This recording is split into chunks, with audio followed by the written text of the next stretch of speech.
Our story begins long ago in the very capital of the universe, in a place called heaven that was filled with angelic beings who delighted to do the will of God. Under the Creator's just and loving government, all of heaven enjoyed an existence of happiness and perfect bliss.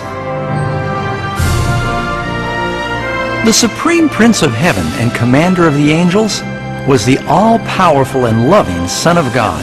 Under the compassionate rule of Father, Son, and Spirit, proved to be a place of wonder, peace, and joy. To carry out the commands of God, the Trinity was surrounded by a virtual ocean of countless ministering spirits called seraphim and cherubim, or more commonly, just known as angels. These powerful and intelligent creatures found their greatest joy in doing the bidding of the Almighty. But God created one extraordinary angel to serve as leader of the entire heavenly throng. The Bible tells us that his name was Lucifer, which means light bearer. Lucifer was God's most splendid created being.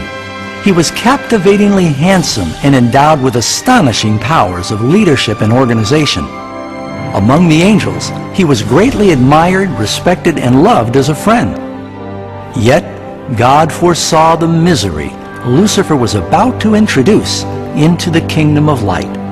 As Lucifer began to ponder his own beauty and power, his heart gradually started to change. He allowed his focus to turn away from God, and he directed his love upon himself. Lucifer gradually began to covet the power of God, but not his character. As he thought about his own extraordinary abilities and beauty, the cancerous tentacles of pride and self-exaltation gripped his mind.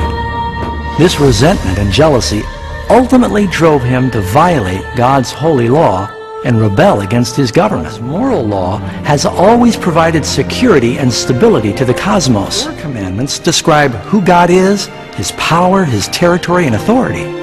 The last 6 describe what God is like, his honesty, his purity, his faithfulness. Lucifer knew if he was to ever share the power and status of God, he would need support. So he went to work. He began to deviously circulate among the other angels, planting seeds of doubt and discontent regarding God's leadership. At the same time, he would subtly highlight his own virtues. He insinuated that God was abusing his divine power, and his law was restricting the true freedom and happiness of his creatures. With his clever reasoning and unrivaled powers of influence, Lucifer managed to persuade a great number of the angels to join him in his mutiny.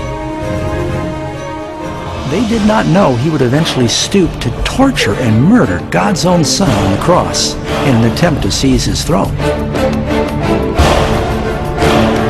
Strangely, Lucifer thought he could conceal his true purpose from God, and in loving mercy, God warned the wayward angel of his danger.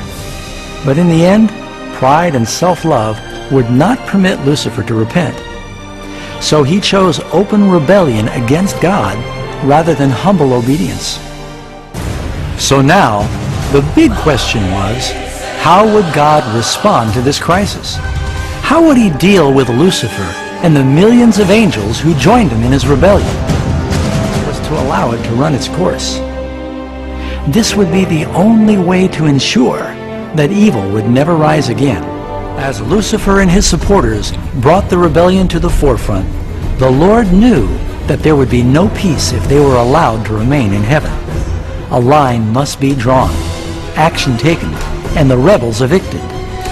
But Lucifer and his supporters would never go willingly or peacefully. The next step was war. The Bible doesn't reveal exactly what weapons were used or how long this cosmic conflict lasted. But this was a war the likes of which no mortal eye has ever seen. Revelation 12, verse 4 tells us that ultimately Lucifer and 1/3 of God's angels were physically expelled from heaven.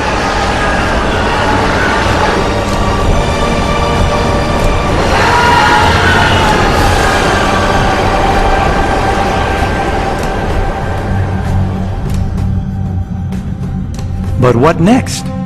Lucifer now had millions of angels on his side, but he needed a staging ground from which to continue his revolt. Soon, all too soon, the universe would begin to understand how painful and costly the wages of sin could be.